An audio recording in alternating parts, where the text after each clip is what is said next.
Imagine standing on a battlefield where the fate of Western civilization hangs by a thread. One shadow moves silently among thousands, unseen yet unstoppable. Today, you will witness the final battle that could have ended everything. And only the bravest will survive, the final battle that saved Western civilization. Plataea 479 BC. The dawn rose pale over the Boeotian plain, cold light washing across broken shields, and the smell of dust and iron filled the air. Artemon of Athens pressed his palm to the rough earth, feeling the tremor of distant marching feet, a slow and rhythmic thunder that tightened his chest. The camp around him stirred. Greek warriors murmured prayers, their voices unsteady, their breaths sharp like blades drawn too fast. He looked toward the Persian lines, a vast sea of helmets glinting beneath the rising sun, like countless eyes watching, unblinking, waiting. A wind slid across the plain, carrying the scent of smoke from smoldering watchfires, and the faint metallic taste of fear. It clung to his tongue. Dry. Heavy. Artemon's spear felt slick against his palm, sweat despite the morning chill. His heartbeat thumped with a force that seemed louder than the marching itself, as if his ribs could crack from the pressure. He remembered the stories whispered in Athens, stories of cities swallowed by the great king's armies, of temples burned, of children taken. And today those stories breathed hot against the back of his neck. A sharp horn blast tore through the air. Greek hoplites jerked to attention. Shields lifted. Rows tightened. Artemon slid into formation, the bronze rim of his neighbor's shield pressing close to his own, their breaths rising together, shallow and strained. Another tremor rippled under his feet, stronger than before. The Persian advanced, pounding the soil, drawing nearer, nearer. He tasted grit as dust spiraled upward, stinging his eyes, turning the world into a blur of shadow and gold. But then, through the haze, a figure emerged, tall, unmoving, silent, standing alone between the two armies. Artemon blinked, uncertain whether his mind deceived him, for the figure seemed draped in dark robes, face hidden, hands bare, and the Persian lines did not march past him. They halted. A hush fell across the plain, so sudden, so complete, that Artemon felt the silence press against his ears like cold water. His throat tightened. His spear trembled, because the figure slowly turned its head. And although the face remained in shadow, Artemon felt eyes settle directly upon him. Cold, heavy, knowing. His breath locked in his chest, a sharp ache blooming beneath his ribs. The morning light dimmed around him, as if the sun itself recoiled. And, in that frozen moment, he sensed something shift in the air. Not the Persians, not the Greeks, but something older, something that should not have walked a battlefield of mortals. The figure raised one hand, long, pale, motionless, and the wind stopped. The dust sank. The world held its breath. Artemon felt his legs weaken. A chill crept up his spine, as if an unseen hand brushed his skin. Then the ground beneath him pulsed. Once, deep, alive in a way that made his bones quake. He tightened his grip on his spear. His voice stuck in his throat, because he understood, without knowing how, that whatever stood before him should not stand among the living. And as the figure lowered its hand, the Persian ranks began to move again, but not with the marching rhythm from before. This time, their bodies jerked, stiff, unnatural, as though pulled by strings. Artemon's stomach churned. His vision swayed, the world tilting in a way that felt wrong. He forced a breath, stepped back, heart hammering with a frantic need to flee. Yet he could not move farther, for the Greek line held tight around him. And ahead, the figure began to glide forward, soundless, unhurried, straight toward him, straight toward the center of the Greek line, straight into the heart of the final battle for Greece. And Artemon felt the first spark of terror ignite fully within him, burning hot, burning bright, as the shadowed figure lifted its face toward the light. Artemon's knees quivered, a primal fear clawing up from his stomach. The figure's face still hidden in shadow, yet somehow its presence spoke of death and destiny both.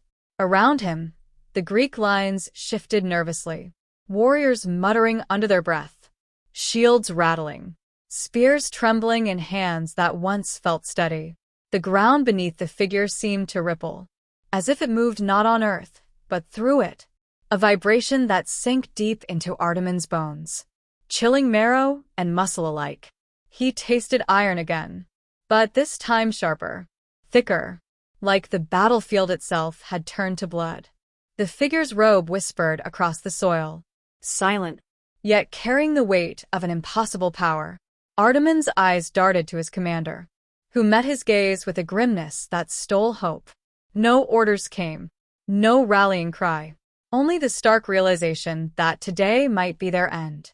Then the figure raised both hands, and the Persian soldiers shuddered, their spears clanging together, bodies convulsing, a horrific rhythm that mimicked the pounding of Artemon's heart. Screams erupted, but they sounded hollow, as if swallowed by the air itself. The ground seemed to quake beneath the mounting chaos. Artemon's vision swam. He blinked, and the shadowed figure was closer, closer than human steps should allow, its presence filling his mind with a cold whisper, a silent promise of obliteration. He lifted his spear, hands shaking violently, muscles screaming. Yet the moment felt endless, a suspension between life and terror. And then, the figure stopped, barely a few feet from him, the shadowed face tilting slightly, eyes, or the hollow where eyes should be, searing into his soul. A sudden gust of wind tore across the plain, throwing dust and sweat into Artemon's mouth. He coughed, gagged, heart hammering like a drum of war. The world around him trembled. The Persian lines paused, frozen in unnatural agony.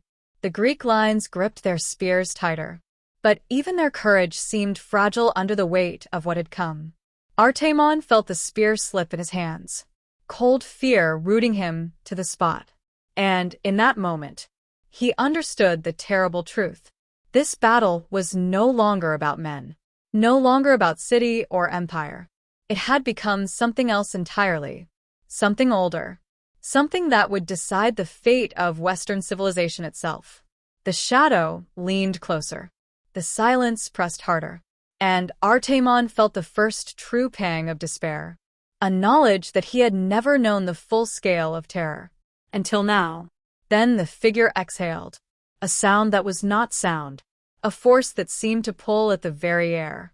And Artemon felt his mind flicker, like a candle about to die, the world bending in impossible angles. Every instinct screamed to run, every muscle wanted to collapse.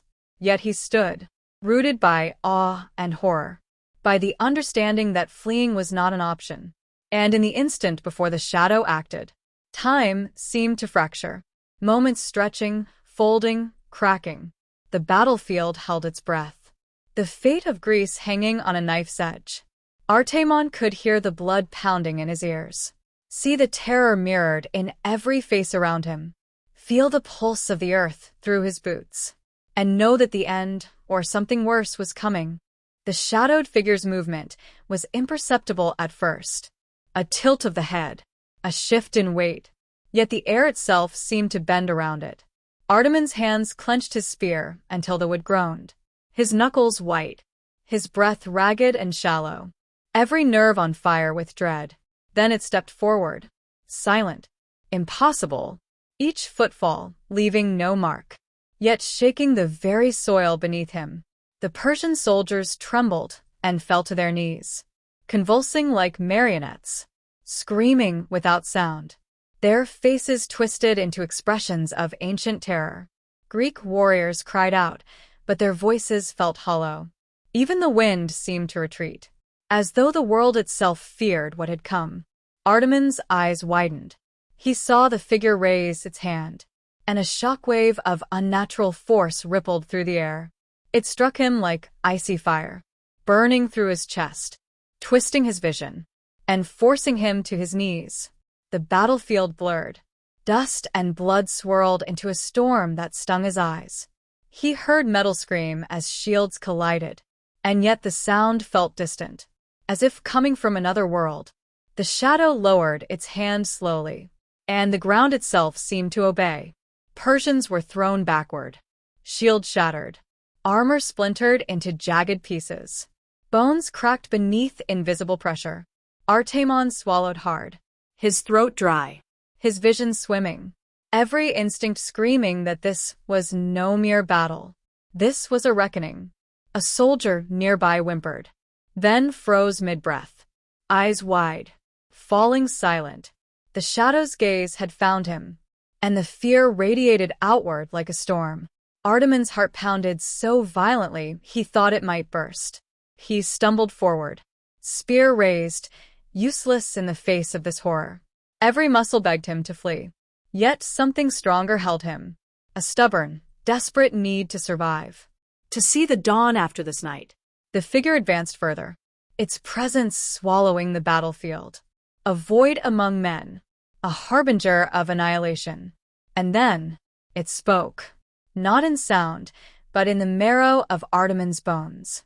A whisper that filled his mind, promising death, promising judgment, promising an end unlike any man had known. Artemon fell to one knee, unable to hold the spear, unable to tear his gaze away. Every rational thought drowned in the cold certainty of doom. And yet, in that instant of paralyzing terror, he felt a tremor of something else, a glimmer of defiance, a pulse of courage born not from hope, but necessity. For if this shadow alone decided the fate of men, then men must rise to meet it. His hands shook as he lifted his spear again, eyes locked on the figure, heart hammering like war drums in the sky, breath shallow, ragged, the wind still, the dust still, the world waiting.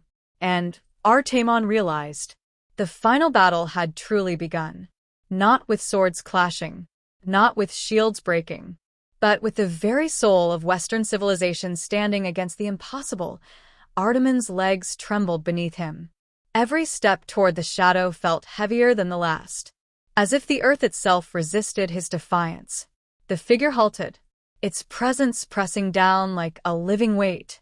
Time seemed to fold around it, moments stretching into eternity.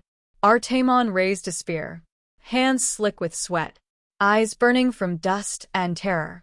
The tip pointed straight at the dark void where a face should be. A low vibration ran through the battlefield, so deep it rattled his bones. Persian soldiers writhed and fell. Greek warriors stiffened, and even the wind held its breath. Then the figure moved again, faster than thought, closer than reality allowed. And Artemon felt a chill pierce his chest, like ice through fire. He forced his legs to carry him forward, spear thrust ahead. A desperate, furious motion, as if sheer will could pierce the impossible. The shadow tilted its head, and the ground split beneath its feet, dust and stone rising like a storm. Artemon stumbled, his knees scraping the earth, pain shooting through his legs. Yet he rose again, driven by a need he could not name, a primal call to resist, to protect something larger than himself. The figure extended a hand, a wave of unseen force blasting outward. Artemon felt the air crush him, a pressure that stole his breath, made his bones scream. But then something unexpected happened. A shiver of light cut through the shadow, faint at first, then stronger, a golden glow from the heart of the Greek line. As if courage itself had taken shape, the shadow recoiled slightly, a hiss like wind through a cave of stone. Its hand faltered, and the pulse of fear wavered. Artemon seized the moment, spear driven forward, not to strike but to stand, to show that men would not break. Not here, not now. The shadow paused, its form rippling with dark power. Yet uncertainty flickered. For the first time it hesitated. Artemon's lungs burned, his vision blurred with sweat and dust. But he held his ground, the golden light spreading, weaving through his line. Greek voices rising together. shouting, rallying. Defiance incarnate. The shadow's form shivered. A soundless scream that shook the battlefield. Then it stepped back, and the earth seemed to sigh, releasing the tension. Persian soldiers staggered, their unnatural rigidity broken. Greek warriors pressed forward, shields clashing, spears rising. Artemon fell to his knees, hands gripping his spear, heart still hammering. Yet a strange clarity filled him. He had faced the impossible. He had felt the weight of the end. And somehow, against the shadow's silent terror, the light of men's courage had held. And though the battle was far from over, he knew, deep in his bones, that today, Western civilization had not yet fallen. The shadow lingered at the edge of the golden light, its form wavering, as if unsure whether to advance or retreat. The battlefield was a chaos of motion and sound. Dust rising in choking clouds, metal clashing against metal, shouts of warriors blending with the cries of the dying. Artemon struggled to his feet, every muscle screaming in protest. He scanned the battlefield. Greek lines pressed forward, Persians reeling, disoriented, their unnatural strength broken. Yet the shadow remained, watching, waiting. A sudden roar tore from the center of the Greek line.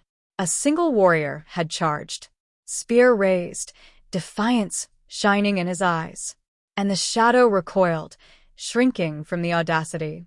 The ground trembled beneath its fury, a wave of invisible force flattening dust and bodies alike. Artemon's breath came in ragged gasps, his lungs burning, his throat raw. Yet he moved forward, step by painful step, driven by a force he could not name. A need to stand against the impossible. The shadow's hand shot out, and time itself seemed to fracture. Persians were hurled backward, their screams swallowed by the void. Greek soldiers staggered, some falling, some frozen in terror. The air thickened, the sky seemed to darken, but the light persisted, golden alive, spreading through the Greek ranks. And Artemon felt it in his bones. A warmth, a fire, a defiance that refused to be snuffed. Every warrior around him seemed to move as one, their courage knitting together like a living shield. The shadow shrieked, a soundless, mind-shattering scream, and the earth split under its wrath. Stone and soil flying like shards of glass. Artemon fell to the ground, spear clattering from his hands, pain lancing through his back. Yet he forced himself upward. The figure's eyes, or where the eyes should be, locked on him. Cold, eternal, unyielding. And, in that gaze, Artemon felt the fragility of his own life, the weight of every death that had come before, the precariousness of all that was at stake. He gritted his teeth, clenched fists into the dirt, and something inside him broke free, a roar rising from his chest. The sound of men refusing to be broken. The defiance of cities, of families, of generations. The shadow faltered. Step by imperceptible step, it withdrew, pulled back by a force it could not resist. Artemon watched, stunned, heart hammering. The impossible, the unthinkable, had paused. The battlefield hung between destruction and salvation. He sank to his knees, hands gripping the soil, golden light washing over him. The clash of men around him still raging. Yet a quiet certainty settled in his chest. Western civilization had not yet fallen. Not today. Not while courage still lived. Not while men could stand against the unimaginable. And somewhere, beyond the smoke and chaos, the shadow vanished, leaving only the trembling earth and the echoes of a battle that would be remembered for all time. Artemon staggered to his feet, every breath a razor through his chest. The battlefield was littered with bodies. Shields cracked, spears bent, warriors groaning in pain. Yet a strange calm had settled among the Greeks. He looked around. Golden light shimmered across the field. The Persian lines were fractured, disorganized, their fear tangible, a living thing they could not shake. The wind shifted, carrying the stench of blood and sweat, but also the faint, sharp tang of hope. It pressed into Artemon's lungs, filling him with a fierce, trembling resolve. Voices rose from the Greek line, shouts of victory, but cautious, wary. Every man knew the shadow had not truly left, only retreated, lurking beyond the edge of sight, watching, waiting. Artemon gripped his spear tighter, fingers raw and bleeding. He stepped over a fallen comrade, feeling the life that still clung stubbornly to the earth beneath him. The commander's voice cut through the haze, clear, commanding, yet tinged with awe. Press forward. The moment is ours.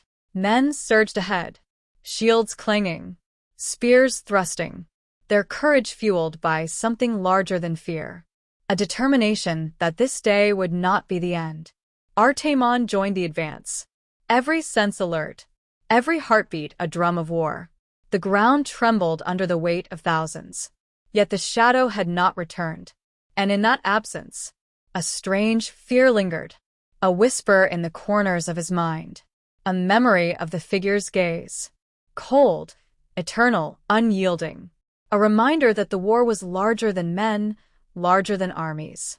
He pressed on, step by step, through shattered earth and fallen foes, the Persian resistance weakening, their lines collapsing under the relentless push of Greek fury. The sun climbed higher, burning through smoke and dust, casting long, golden beams across the battlefield, highlighting the courage, the blood, the sacrifice.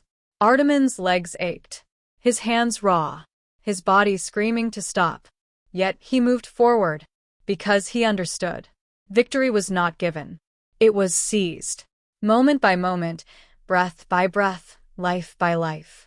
And somewhere in the distance, the mountain air carried a faint, unnatural stillness, a warning that the shadow's influence had not ended, that this battle, though seemingly won, was only a part of a larger struggle. Artemon tightened his grip on the spear, eyes scanning the horizon, mind sharpening, heart steeling, for he knew, with the deep certainty of one who had stared into the impossible, that the final battle was far from over. The war for Greece, the war for civilization itself, had only just begun. Artemon finally lowered his spear. The battlefield was silent, but not empty. Bodies lay scattered. Smoke curled lazily into the sky. Shattered shields gleamed dully in the sunlight. Around him, the Greek soldiers were exhausted, faces streaked with blood and dirt. Yet there was a light in their eyes, a stubborn, quiet triumph. The knowledge that they had stood against annihilation and survived. He walked among the fallen, pressing a hand to a wounded comrade's shoulder, offering what comfort he could. Every step heavy, every breath a reminder of what had been lost. The shadow had vanished completely, as if swallowed by the earth itself. Yet its memory lingered, a cold echo in the marrow, a reminder of the fragility of all they had fought to protect. Artemon turned his gaze to the horizon. The sun was climbing higher, burning away the morning haze. Golden light spread across the plains, bathing the blood and dust in warmth. A promise that life would continue, that civilization, fragile and precious, had not been broken. He raised his spear one last time, not in anger, not in defiance, but in recognition of every warrior who had fallen, of every city saved, of the courage that had carried them through the impossible. The wind carried the distant voices of Athens, of Sparta, of allies who had stood together. And Artemon allowed himself a small, weary smile. They had survived. They had endured. They had changed the course of history. As the survivors gathered, tending to the wounded and reclaiming the fallen, Artemon felt a calm settle into his bones. The battle had ended. The shadow had passed, and the dawn of a new era stretched before them, fragile, golden, and filled with possibility. For today, Plataea had saved not just a city, not just a people, but the future of an entire civilization. And Artemon knew, deep in his heart, that though darkness would come again, the courage of men would rise to meet it. He stood in the sunlight, spear in hand, watching the plains breathe once more. And for the first time since dawn, he felt hope.